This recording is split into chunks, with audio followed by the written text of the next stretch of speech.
um oceano primordial, o firmamento aqui numa superfície, e as estrelas, onde ficam as estrelas, e além disso o céu dos céus. Isso era o universo ontem. E hoje o universo é uma coisa assim, devido a uma flutuação quântica, a teoria do Big Bang, né? Você tem uma expansão muito rápida do universo, e chegando ao desenvolvimento de galáxias e planetas, e a situação hoje que a gente sabe que teve uma expansão acelerada devido à energia escura, né? E isso leva em torno de 14 bilhões de anos. Vocês devem saber muito bem disso pela abertura do Big Bang Theory. Ele conta exatamente essa história, que são 14 bilhões de anos. Bom, e a composição do universo? A composição do universo é essa. Você tem 73% de energia escura, 23% de matéria escura e 4% da matéria normal. 4% é essa matéria normal que forma os planetas, etc. Na verdade, você ainda tem 3,6%, que é esse gás intergaláctico, que são prótons e nêutrons. Tá? E só 0,4% do universo são estrelas e planetas, etc.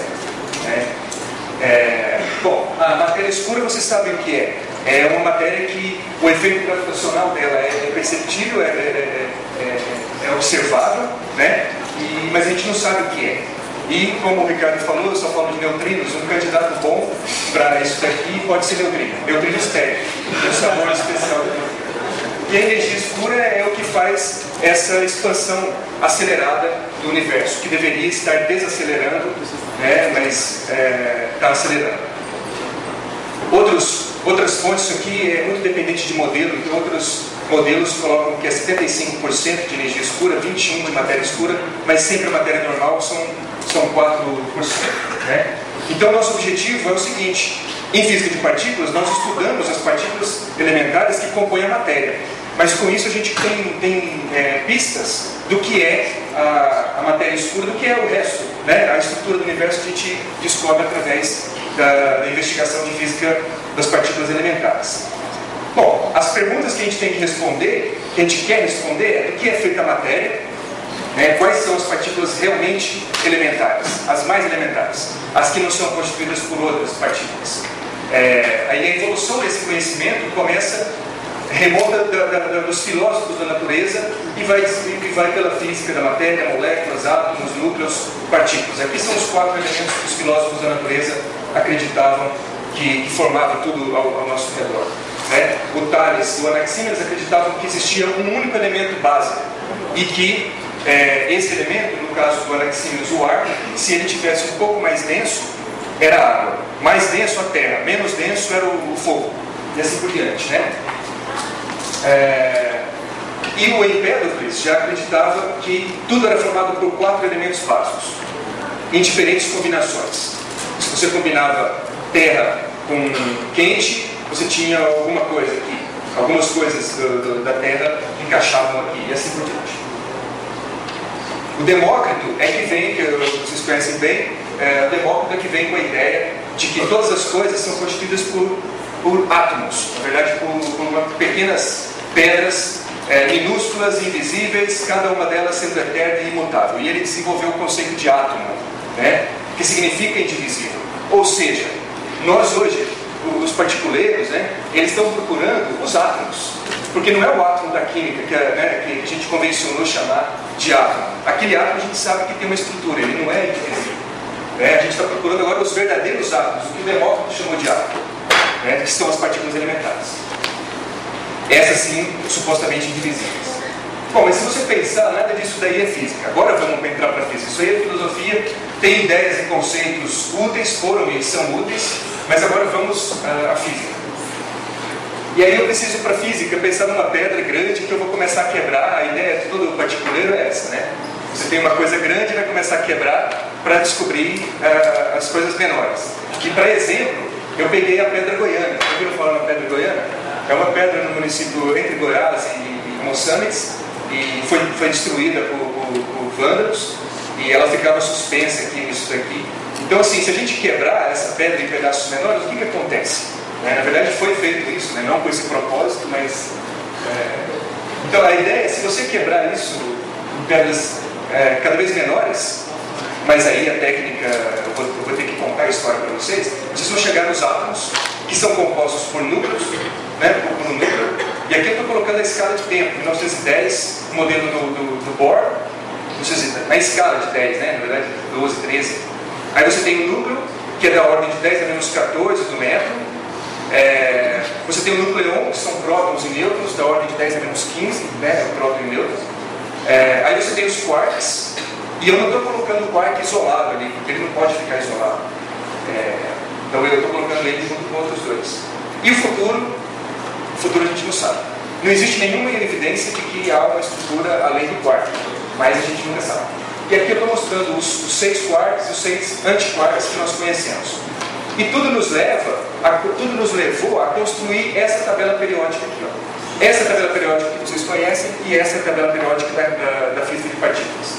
Os 6 quarks, os 6 leptons e as partículas intermediadoras das interações.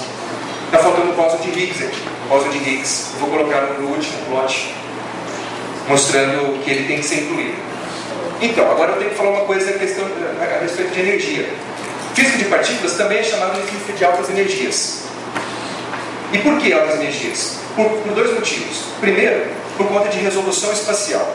Para eu tentar responder quão pontual é pontual, quão elementar é aquela partícula. Ela tem uma estrutura? Um próton, se eu investigar a fundo, ele não é elementar, né? E ele tem uma estrutura.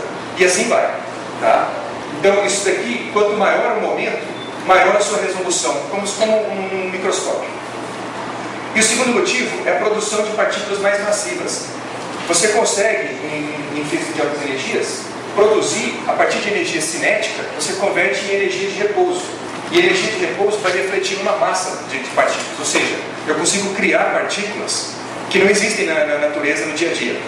Não existem no dia a dia. Eu consigo criar partículas muito mais pesadas do que prótons e nêutrons, né?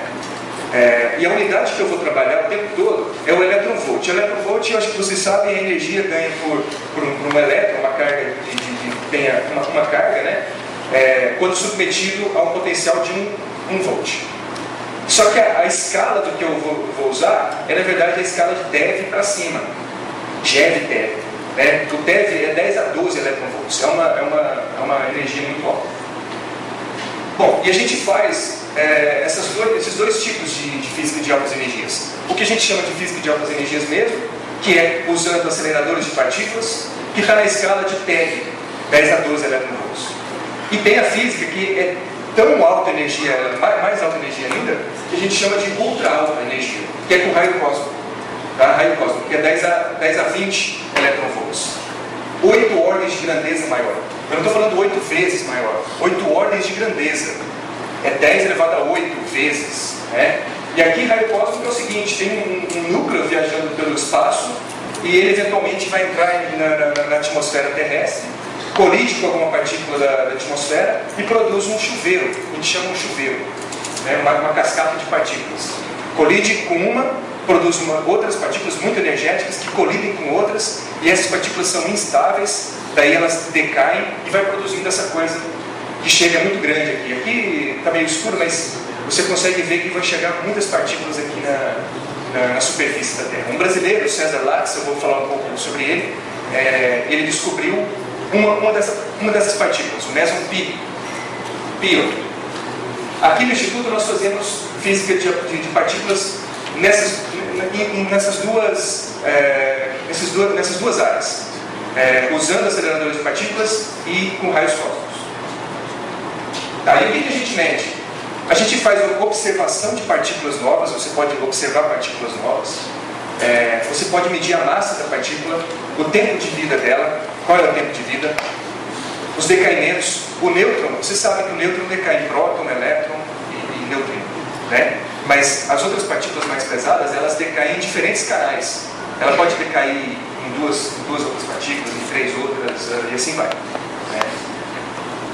Você mede taxa de decaimento, que é a probabilidade de decair em determinado canal, e assim vai. E o que você mede com o detector de partículas mesmo? Você mede a carga da partícula, Você coloca um campo magnético, se ela for carregada, ela vai defletir. E aí você sabe se de um lado ou para o outro é positiva ou negativa, se não defletiu, ela é neutra. Então você consegue medir isso. Essa é uma pista que a gente tem. Outra coisa, trajetória. Você consegue medir a trajetória, você consegue ver que ela passou num ponto. Acho que já é. Você consegue ver que ela passou num ponto e depois em outro ponto, e assim você coloca um campo magnético e muda a direção dela, né? Depois você mede outros dois pontos, você tem duas trajetórias. E com isso você consegue medir o momento da partícula. Com isso você consegue medir o momento da partícula também. E outros detectores medem a energia. Se você tem a energia e momento, você tem a massa. É possível calcular a massa da partícula, se você tem essas duas coisas.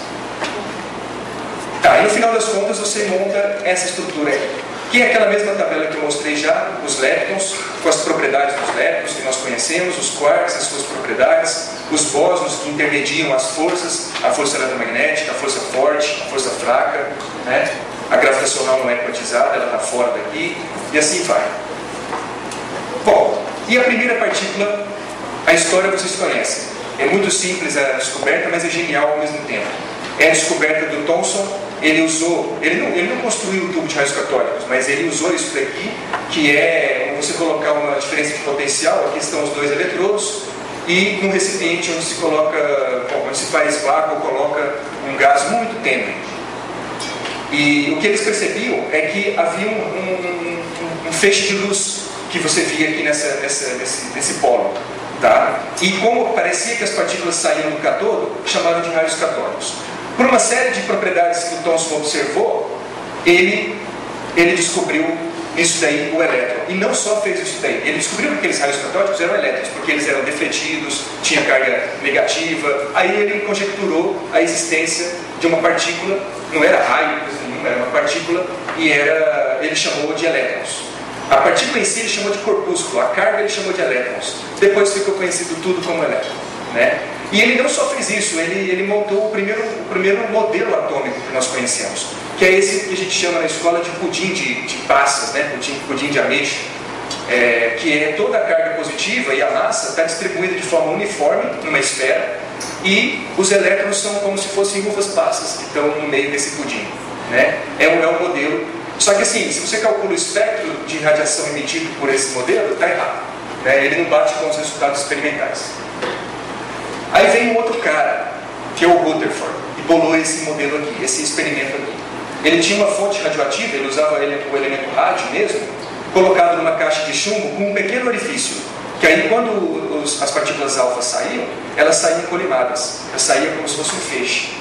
E aí ele colocou numa folha fina de ouro. O ouro é porque é um material bem maleável, então você consegue fazer uma folha bem fina, porque ele queria ver a interação da partícula alfa com poucos átomos, para ele ver a interação daquela partícula com o átomo.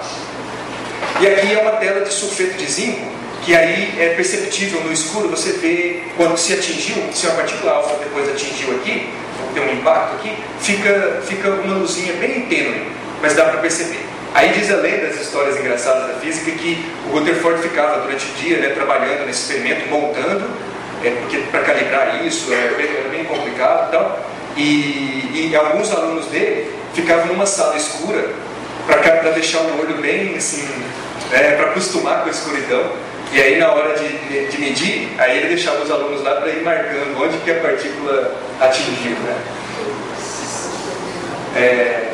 Bom, e ele não só, ele fez isso daí, e ele montou esse novo modelo. Ele viu que toda a carga e toda a massa do átomo devia estar concentrada no centro, devia estar no centro desse átomo, e com elétrons ao redor. Elétrons estavam ao redor desse modelo do Bohr. Ele denominou o núcleo do elemento mais leve de próton, que era o hidrogênio, ele denominou de próton.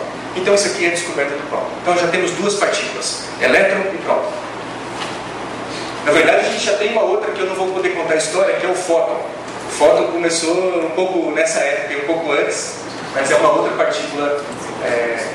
O ponto negativo do modelo, ele também dá um espectro de radiação errado, né? Ele dá um espectro de radiação errado com o experimento, e tem um problema da estabilidade do átomo.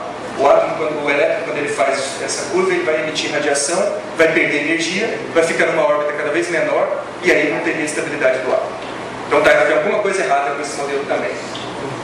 E o que eu quero enaltecer com relação ao experimento de Rutherford é que hoje em dia nós fazemos exatamente a mesma coisa que o Rutherford bolou. O Rutherford tinha um feixe de partículas que era a partícula alfa de uma fonte de rádio. Alguém sabe o que é partícula alfa? Alguém lembra? Oi? 2 prótons e 2 nêutrons. É o núcleo do átomo de hélio. É o núcleo do átomo de hélio. O alvo dele era uma folha de ouro, o detector é uma tela de sulfeto de zinco. Se você for ver hoje os experimentos que nós fazemos com o acelerador, é a mesma coisa. Você tem que um feixe, só que os feixes são produzidos pelos aceleradores, e aí você tem que pode ser elétron, pósitron, próton, antipróton e vários íons. Tá? Então o feixe pode ser tudo isso. O alvo são diferentes materiais. Dependendo da física que você quer fazer, você usa um material ou outro, mais denso ou menos denso, em diferentes formatos. O detector são cintiladores, calorímetros, etc. São muito mais complexos e muito mais sutis. Né? E a experimentos com raios cósmicos, a mesma coisa. O feixe são os raios cósmicos, que são na essência próton, núcleos de hélio, até ferro, que é a composição, basicamente a composição do universo. Né? Pode ser antipróton, a gente tem raios cósmicos que estão atingindo a Terra que são antiprótons, e um monte de outra coisa. E o alvo é a própria atmosfera. O raio cósmico interage com uma partícula de nitrogênio, de oxigênio, de argônio, de hidrogênio, e assim vai. Em qual camada? Na estratosfera, na alta atmosfera. E os detectores são os mesmos de física de acelerador. Tá. Aí depois vem a contribuição do Bohr. Né? A questão é, próton e elétron, está tudo certo? É tudo isso que a gente tem? O Bohr, ele introduz alguns postulados, e com isso daí ele consegue explicar o espectro do átomo de hidrogênio, consegue explicar. E ele entende o seguinte, que você tem um átomo, você vai ter um próton e um elétron. Outro vai ter 2 prótons, o próximo átomo mais pesado vai ter 2 prótons e 2 elétrons. E assim vai. Né? Só que ali tinha um problema, aconteceu um problema. Eu estou simplificando bem a história. O próximo elemento químico, ele sim tinha 2 elétrons. Só que ele pesava 4 vezes o átomo de hidrogênio. Ele não pesava 2 vezes, pesava 4. Você sabe o que está por trás. Né? Você falou, você sabe o que está por trás. Mas ele não sabia. O nêutron foi descoberto em 32. Eu estou em 13, 14. Tá? Então eu estou em 13, 14. Esse ano nós fizemos 100 anos do modelo de Bohr. O lítio, ele tem 3 elétrons, mas ele pesa 7 vezes o átomo de hidrogênio. Então tem alguma coisa errada. Tem alguma coisa errada aqui, né? Então, desespero total. E isso durou um tempo até você ter a descoberta genial do Shapley, um experimento genial. Você também tinha, como se fosse o Rutherford aqui, o experimento de Rutherford. Você tinha partícula radioativa que emitia partículas alfa, né? Um núcleo radioativo que emitia partículas alfa, interagiam com o berílio, um elemento que ele colocou, e aí não tinha nada que saía depois, não parecia nada. Só que aí ele colocou parafina depois e descobriu que quando essa coisa que não era nada, não tinha nada aqui, batia nisso daqui, saíam prótons. Então na verdade tinha alguma coisa aqui sim. O que era esse aqui? Aí ele imaginou, é neutro, que não defletia. Aí ele olhou para ver se fosse fótons. Não eram fótons.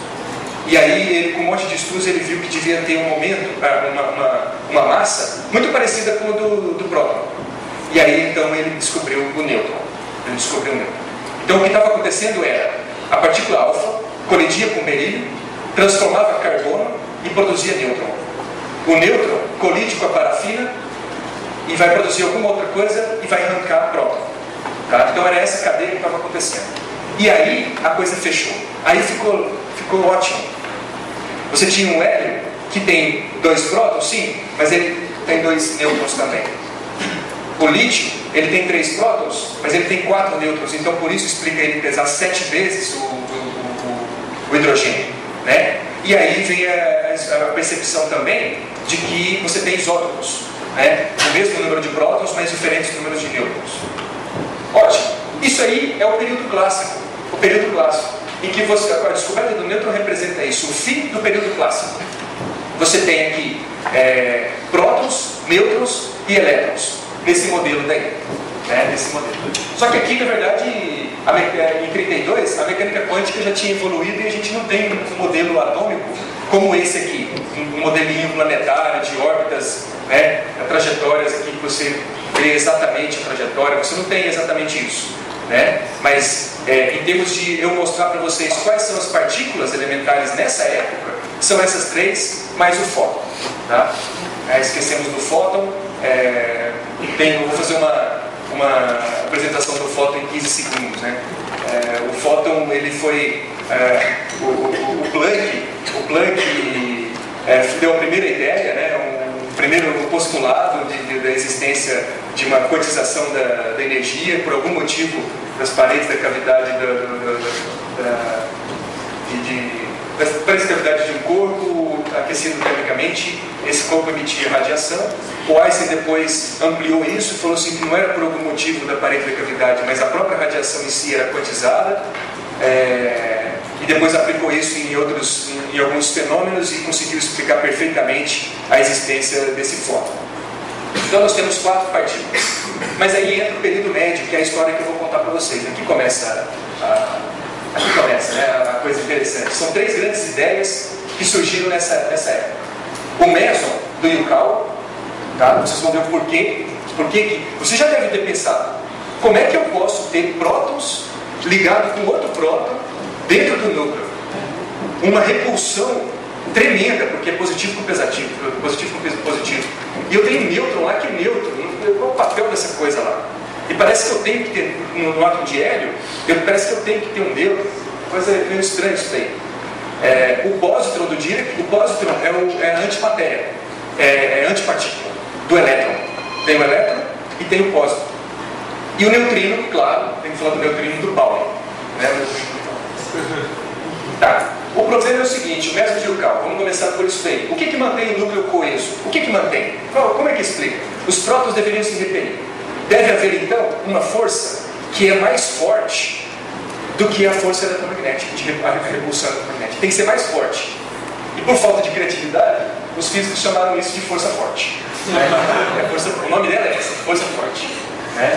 A gente aprende na escola força nuclear forte, mas ela não é só assim, é claro que ela está no núcleo, mas a gente costuma dizer apenas força forte. É a força fraca, que eu vou mostrar mais adiante, é a força forte. Então, mas por que a gente não sente a força forte se ela é tão forte?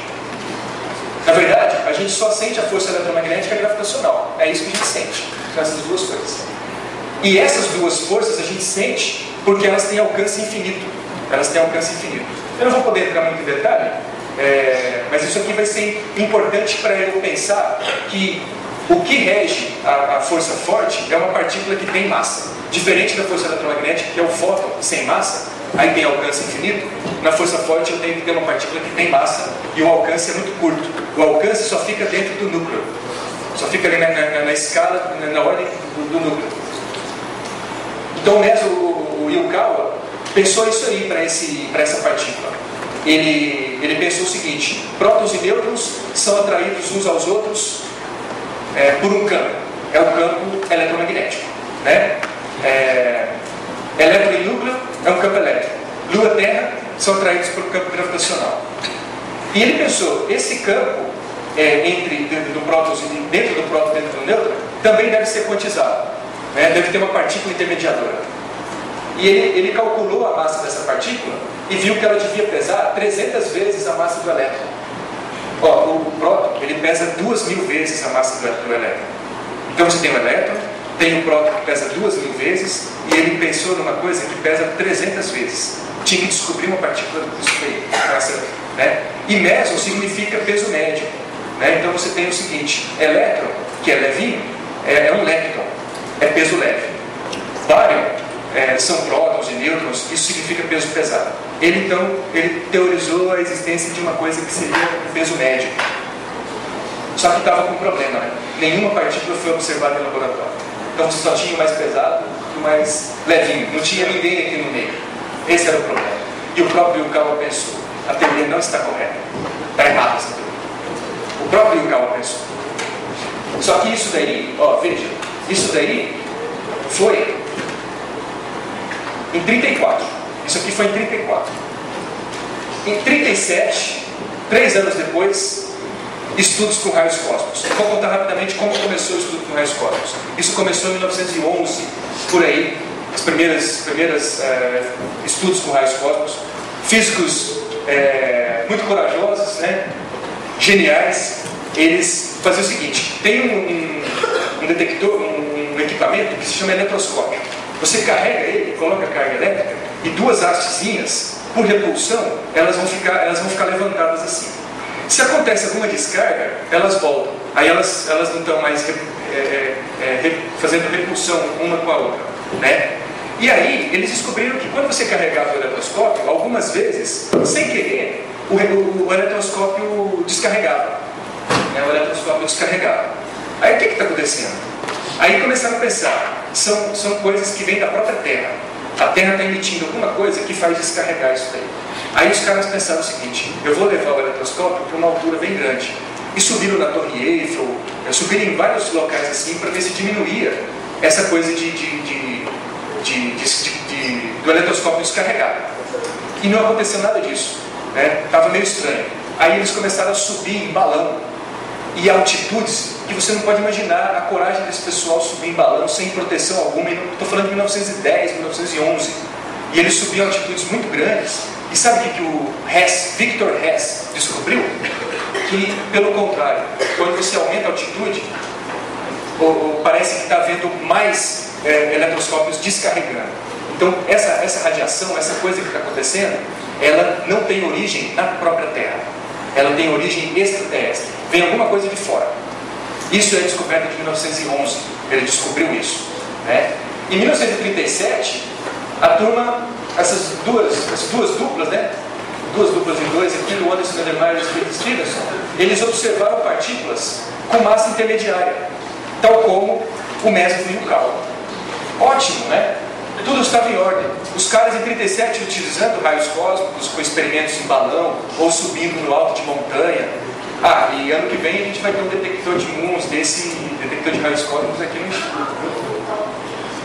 Eu vou requisitar alguns alunos para a gente fazer uns estudos assim, de falar para o aluno subir na montanha, né? Para ficar lá no dia medindo. Não é brincadeira não, isso aí. Bom, mas tudo estava em ordem, né? A priori. Tudo estava em ordem. Só que aconteceu o seguinte: fizeram mais estudos com raios cósmicos. E aí algumas discrepâncias surgiram. Eu não vou falar aqui em detalhe, mas eu estava com um problema. Se fosse realmente o meson do Yukawa, ela deveria interagir fortemente. E ela interage fracamente. Então estava alguma coisa errada aqui. Estava alguma coisa errada. Você tem problema novamente, né? De novo o problema. A física é sempre assim. Você resolve e vê outro problema. Essa é a graça da ciência, né? Tá. A solução do problema, a parte teórica. Esses 3 caras, Tanikawa, Sakata Inoue e também o Marshall Kilbett, propõem a teoria dos 2 mesons.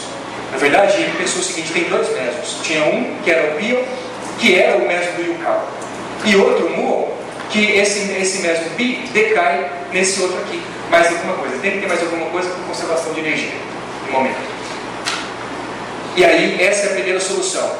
Segunda solução, a parte experimental. Em 47, o nosso físico brasileiro, o Lax, o Occhialini e o Powell, comprovam a existência dos 2 tipos de meson. Esse pion e o muon.